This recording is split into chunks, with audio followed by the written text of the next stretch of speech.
We were talking about the blue chippers. Yeah. Kentucky, Duke, North Carolina. Yeah. They're having down years. Do you think that COVID, because the Rupp Arena is not as full as it normally would be, and it's lost the intimidation factor, you think that has something to do with it? I don't think that has anything to do with our record. I do think that's affected the players somewhat, but it's hard to say because that's the thing. These kids came to Kentucky in part. I think the majority of the reason they came here is because we fast-track them to the NBA, and I'm sorry. Well, that's what all these kids want. Yeah. I mean, none of these kids want to come and be in college for 4 years. They want to live out their dream and play pro, and I don't know how we can begrudge them that. Yeah, but that doesn't mean the Kentucky meant so much to you across your chest. But I was a Kentucky kid whose dad played at Kentucky and who never had dreams of the NBA. This was my stopping point. I knew it pretty early on in late in my high school career, definitely early on in my college career. I knew I'm not playing pro ball. So you're saying that you wanted to play for Kentucky and have that across your chest more than, say, Sam Bowie? Because he stayed for 4 years and he was an NBA guy early. I'm sorry, It's a good question. It meant more. I don't know how much it meant. I think it meant more to me than because I don't know what it meant to Sam. Most people who aren't from Kentucky, who didn't grow up Kentucky fans, their reasons for coming here, as they are for going to any college that they choose to play basketball, that they get scholarship, is they like the coach, they like the program, and they feel like they're going to get playing time early. That's their reasons, most of them.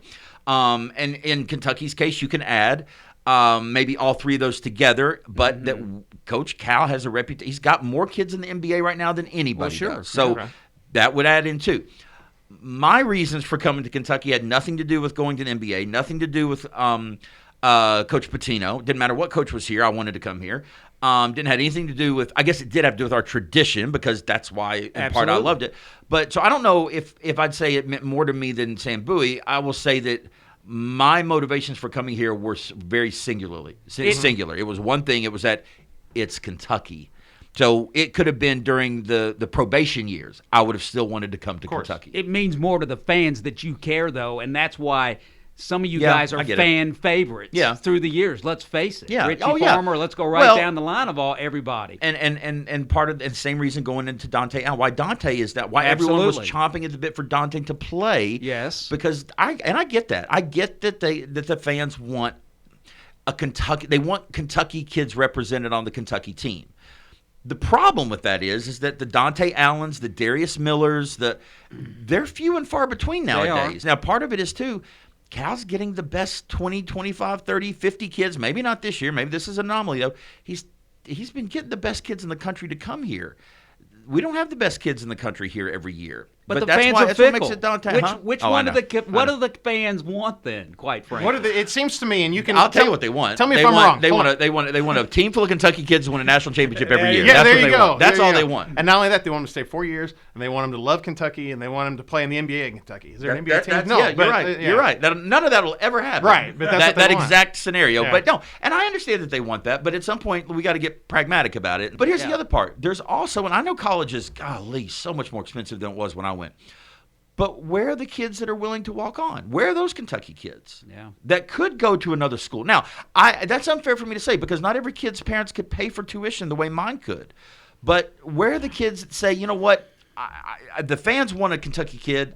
Well, you know what, I'm a Kentucky kid that's getting recruited out of state, but you know what, I'd rather walk on Kentucky. They have less chance of play than ever now. So do you think Fine. You think I missed out? I had zero chance of playing, though, Jeff. I had zero chance of playing. Okay. Dante's proving that they don't have zero chance of playing because Coach Cal has no choice but to play Dante if he keeps shooting like that. Your opinion, I asked you this the other day. Your opinion on paying players in college. Yes. Now, I'll be specific. Paying football and basketball players. The basketball team and the football team, they are revenue builders. The women's basketball team may be on the border. I'm not exactly sure. But the basketball team, just 5 or 6 years ago, I saw data. They were profiting. After Cal had been paid his $8 million. They were profiting 12. Yeah. $12 million profit. Now, that goes to help with the scholarships for the non-revenues. Absolutely. I get that part of the argument. But my issue is the basketball team and the football team, they are bringing in millions and millions and millions of dollars for the university, specifically athletics department and both. These kids are not I want them to be paid ultimately, but the mere fact that they cannot benefit of their own likeness is what really makes me mad. And those are the laws and things that are going to be changed sooner rather than later, and will be and have to some degree because of Ed O'Bannon and lawsuits. And because so EA Sports was allowed to put a person in their video game with number 21, had brown hair, he was 6'3", 190 pounds, and could hit threes all day long. Exactly. Played for Kentucky, part of the 98, whatever they called it. You could play as the 98 championship team or whatever. That was me. It was clearly me. Every guy that had been video, it was clearly all my teammates. Yeah. The NCAA had to give EA permission to use our likeness. They never asked us. Right. As a result, Ed O'Bannon sued, won. I got a $900 check. It was an issue when all of a sudden WTBS and CBS started paying $11 billion for the rights to air the Final Four. That's or the NCAA tournament. $11 billion, a billion a year. Right. Well, why? Because people want to see the coaches coach, or people want to see the players play? Exactly. Well, then why are the coaches the only ones allowed to profit? Why is everyone at the university? And I love everyone at the University of Kentucky Athletics Department. Some of my best friends are there. I love them. I adore them.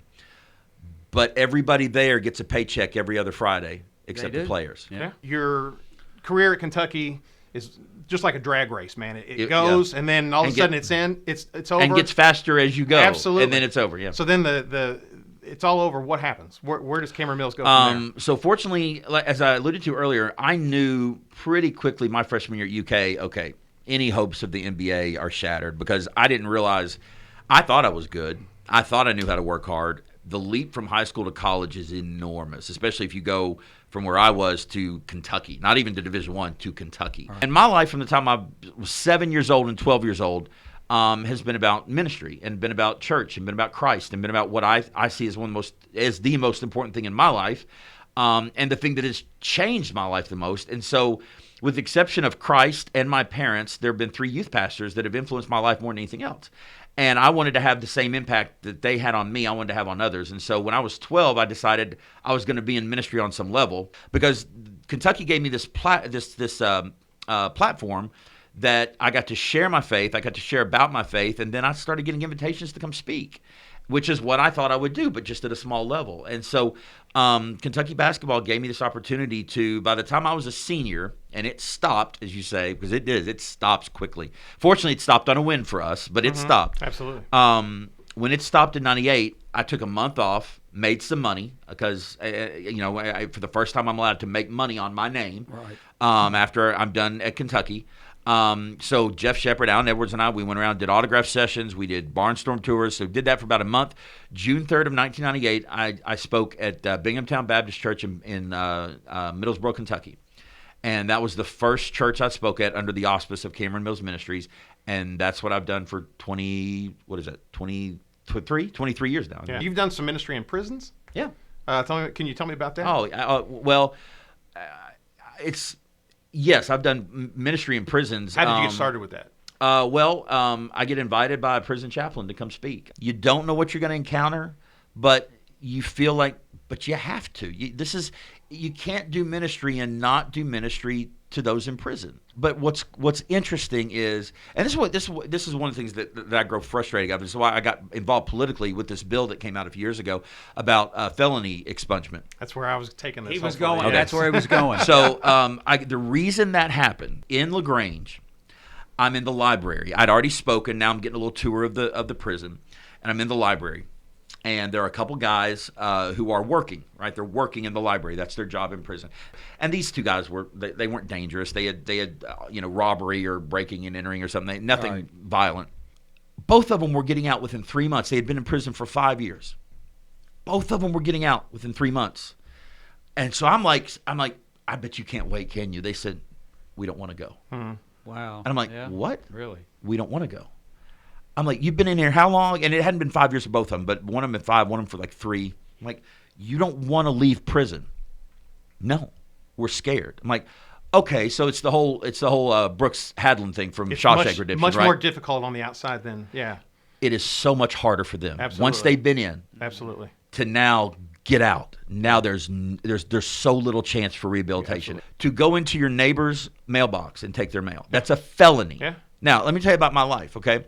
I grew up with a very conservative mom and dad who allowed me to get Sports Illustrated, but not allowed me to see the swimsuit issue. That swimsuit issue every year was gone, right? It was I would get every Thursday, new Sports Illustrated would be there, right? The swimsuit issue Thursday, I couldn't wait to get home and grab it. It was never there. Wow. I had thoughts about, you know what, but my friend Josh across the street, he gets Sports Illustrated too. I could have walked across the street, grabbed that Sports Illustrated out of there, I'd have been a felon. It'd been a felon. Yeah. And I would have never been able to be employed gainfully. Wow. That's what that whole bill was about. It was about, wait a minute, we've got to give, if we want people to rehabilitate, we've got to give them a chance to get their full life right and put their past behind them. And there are some laws that really, really disable people from doing that. What is Cameron Mills doing now, and where are you headed? I don't know where I'm headed. It's one of my favorite questions is people ask me all the time, where do you see yourself, and what's your 5-year goal? And I hate that question. I didn't ask that. I know. But I hate that question because it implies I know what I'm going to do. And where I want to be is so what I'm doing now, I'm in full-time ministry. Of course, I haven't had a speaking engagement in over a year because of COVID. COVID has just completely. I had 18 events cancel in March. I had 18 events in March, April, and May of last year. They all canceled. Of course, they had to. You're talking to a working musician. Yeah, I feel your pain. Gigs. You call them gigs yes. too. I'm saying I call them gigs too. Yeah. So I had 18 gigs cancel. Finally have one coming up this March. So a full year of no ministry, or being able to do ministry the way I do it, which is travel and speak.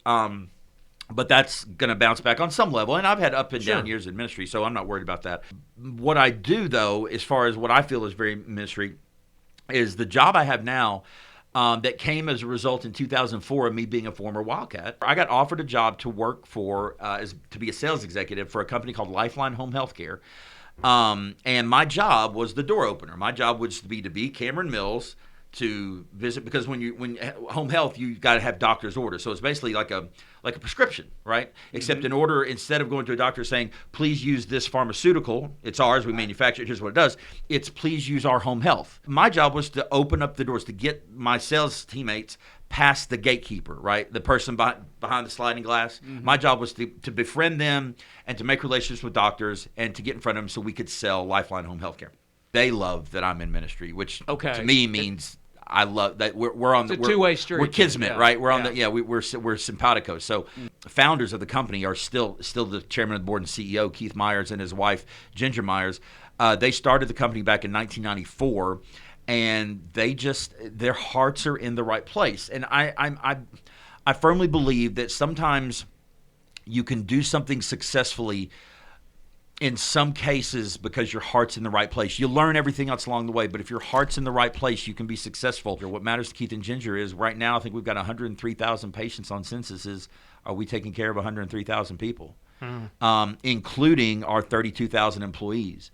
2 years ago, I was named Vice President, Chief Culture Officer, because that's it to me, is that I want people to know about our culture. And if we have an issue with the culture at one of our agencies, I want to be a part of the solution. Say, you know what, this is what our company was built on. It was built on service. It was built on serving people and loving people. Because one of the things that home health does, that healthcare does, when it's at its best, is it takes someone who is scared and in some cases has lost their dignity, and it gives them both back, right?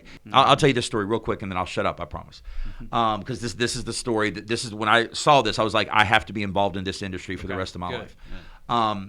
We went, my very first day of work, September 9th of 2004. We are heading towards, I thought I'm going to go hang out with the two other sales execs, right? My branch manager said, no, today, first day, I want you riding with our clinicians. You're going to go visit patients because you have to know what we do before you can go sell what we do. So we pull up, I'm with a CNA, a certified nursing assistant. And we're pulling up outside of this home here in Lexington, not in a great part of town. An elderly woman lived there who could not take care. She had health issues. She could not take care of herself. A lot of our patients, our clinicians are the only people that visit them every week. Because they're shut-ins in a large sense. And so the outside of the house was beat up. It wasn't clean. It wasn't together. It was a mess. We knock on the door, or the aide walks on the door. I'm just got anxiety about this whole thing.